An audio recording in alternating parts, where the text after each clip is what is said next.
8થી વધારે સિંહ અને સિંહ બાળનું મૃત્યુ થયું છે કારણ કે એક જીવલેણ વાયરસ ફેલાયો છે. વર્ષો પહેલા પણ આ વાયરસે પોતાનો કેર મચાવ્યો હતો અને મોટી સંખ્યામાં સિંહોના મૃત્યુ થયા હતા.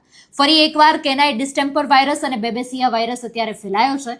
બેબેસિયા એવો જીવલેણ વાયરસ છે કે જે મનુષ્યની સાથે વન્યજીવો અને પશુઓ ઉપર પણ તેની અસર દેખાડે છે.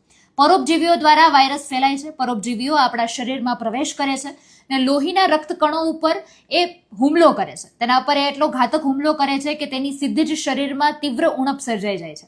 લોહીની ઉણપ સર્જાતા જ એનિમિયા જેવી પરિસ્થિતિ ઊભી થઈ જાય છે અને છેવટે પછી તેનું મૃત્યુ થઈ જાય છે.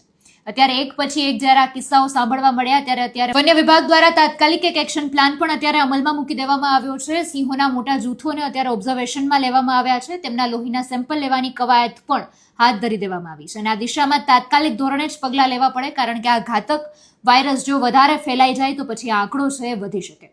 સમગ્ર મુદ્દાને તમે કઈ રીતે જોવો છો કમેન્ટમાં જણાવજો. નમસ્કાર.